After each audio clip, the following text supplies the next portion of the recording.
Enfin, pour terminer cette revue de marché, la dernière société, c'est Zoom. J'ai un petit faible pour cette société, tout simplement car elle a été, je dirais pas qu'elle a été injustement dégommée par le marché, bien au contraire. On était vraiment, là vous regardez le PER en 2021 et les ratios, c'était complètement délirant. Je pense que tout le monde connaît Zoom, hein. C'est une des applications que l'on a utilisées pour travailler en télétravail durant le Covid, un concurrent de Teams, donc Zoom, et qui a fait fureur en 2020 et 2021. Donc on a atteint des niveaux stratosphériques d'un point de vue des prix, mais aussi de valorisation. Si on regarde le PER ou d'autres types de ratios de valorisation, c'était devenu complètement excessif. Et donc là, en revanche, on était dans une bulle. Et donc cette bulle a éclaté et toutes les valeurs un peu qui étaient un peu, je dirais pas bancales, mais où on avait eu globalement une hystérie, une euphorie générale, que ce soit un peu les GameStop, les Zoom, ou c'était un peu la nouvelle révolution derrière, retour à la case départ. Donc derrière, on a eu quand même une chute assez violente du titre, mais pour le coup, là, je le trouve, c'était justifié. En fait, on avait juste des ratios complètement délirants parce qu'on avait de l'argent gratuit, la Fed qui imprimait, et quand l'argent est gratuit, on achète tout et n'importe quoi. Je dis pas que Zoom c'est n'importe quoi, mais du coup, on la valorise sur des niveaux complètement délirants, et tôt ou tard, ça doit mal finir. Maintenant qu'on est retombé sur des niveaux voilà, un peu plus corrects, on a même justement l'investisseur très célèbre de The Big Short, vous le connaissez tous, Michael Burry, qui s'est justement positionné sur cette valeur dans son portefeuille en disant qu'il y avait un potentiel aussi intéressant et que les perspectives de la société restaient globalement correctes, je dirais pas excellentes, mais que voilà, on avait un peu exagéré à la baisse sur cette société et que vu les niveaux sur lesquels elle se situait d'un point de vue technique et les niveaux fondamentaux, il y avait quelque chose d'intéressant. En tout cas, il y avait une bonne marge de progression et Michael Burry justement a rentré cette ligne dans son portefeuille fin mars. Donc voilà, globalement, les fondamentaux de la société, les news qu'on a autour. Et si on regarde sur la partie graphique,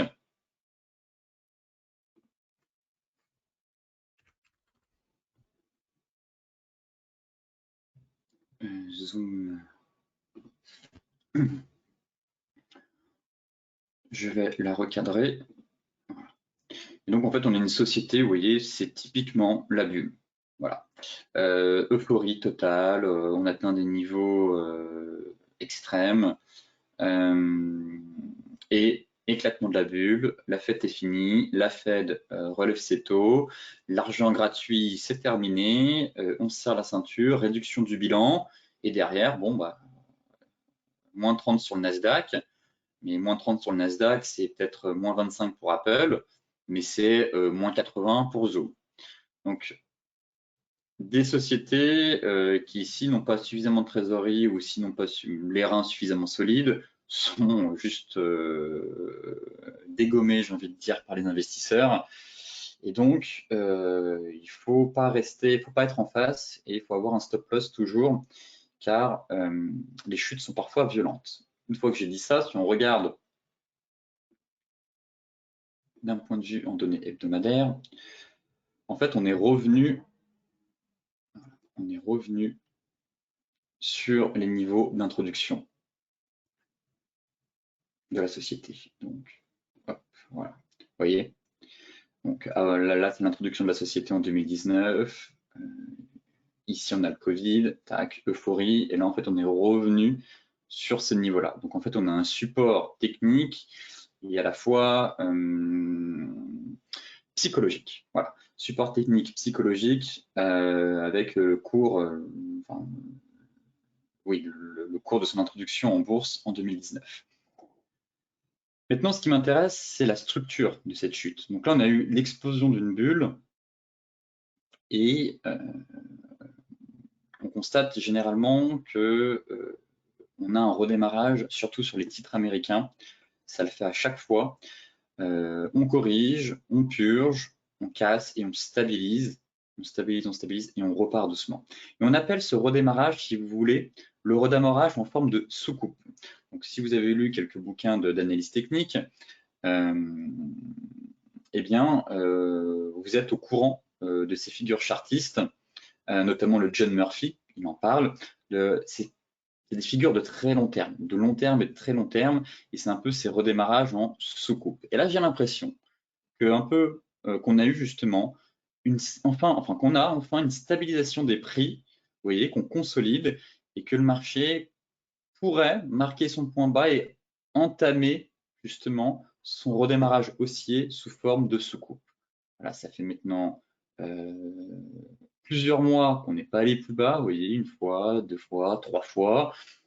Bon, le marché n'a pas envie d'aller plus bas, donc phase de consolidation. Et maintenant, reste à savoir un peu les résultats que va donner la société au cours des prochains mois. Mais on a pour moi un début de stabilisation et un début de reprise haussière. Donc, titre spéculatif, mais qui dit titre spéculatif, si stabilisation, dit aussi fort potentiel de redémarrage derrière si la stratégie est bonne. Donc, le niveau technique, vous l'avez, c'est ce gros niveau de support vers les 69, vers les 69, 50, 60. Maintenant, si on bascule en données daily, voilà.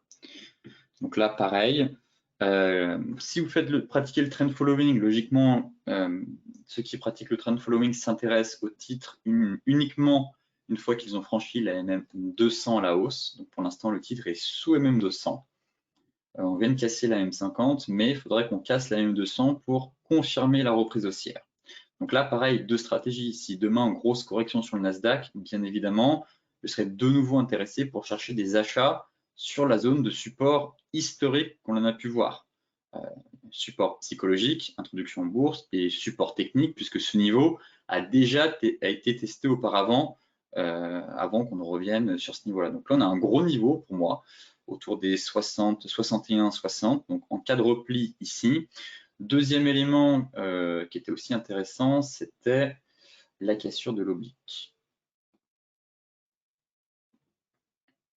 Voilà. On avait un peu une sorte de biseau un peu larvé, surtout la borne basse. Ici, voilà. Je crois qu'on peut même prolonger. Voilà. Vous voyez, on a un peu un biseau ici. Ça, j'aime beaucoup.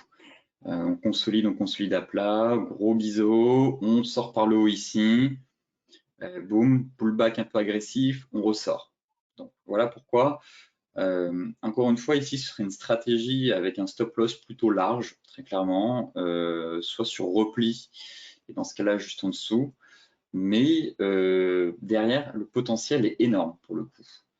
Si je dois viser quelque chose, ce serait au moins minimum un retour vers les 97-100. Ça ne me semble pas du tout délirant. Donc, c'est un titre assez volatile et donc qui, pour moi, offre vraiment un ratio très intéressant. Donc, encore une fois, voilà, c'est un titre spéculatif. On voit très clairement durant la baisse, la société a perdu plus de 80%. Si on prend Dassault, quand le Nasdaq c'est pas la même société. Dassault existe depuis des décennies. Ça, c'est une jeune pousse de la tech. Dassault a perdu en 2022 35%. Zoom a perdu en 2022 80%. Donc, titre spéculatif. Donc, qui dit titre spéculatif dit bonne gestion des risques. Mais en tout cas, la construction graphique, là, on est vraiment sur une construction de moyen long terme. C'est sûr que si vous êtes un scalper ou un intraday, ça va être compliqué. Mais là, on est sur vraiment une construction de moyen long terme qui me plaît bien, avec cette sortie de biseau, ce gros niveau de support, et donc ce redémarrage en soucoupe que l'on pourrait avoir justement derrière au cours des prochains mois. Donc, encore une fois, tout dépend de votre gestion des risques, avec un stop loss en dessous.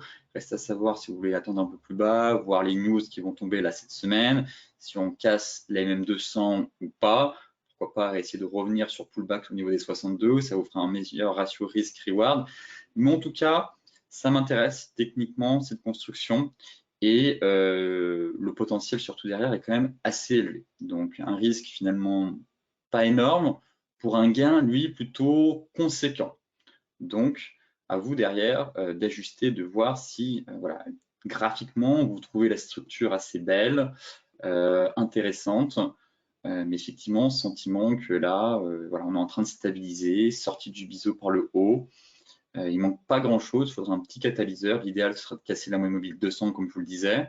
Mais derrière, si on reporte un peu l'objectif théorique de ce biseau, on atteint facilement les 97. Donc, minimum, c'est de venir chercher ce niveau de résistance et derrière, d'aller chercher même les 122.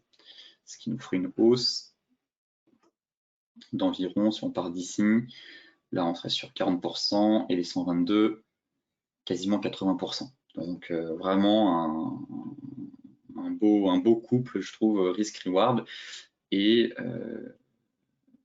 un beau potentiel haussier si vraiment ma vision du marché sur ce titre est correcte. En tout cas, voilà, c'est vraiment une des actions qui, pour moi, a un des plus forts potentiels haussiers au vu de la structure et des derniers news qui sont tombés.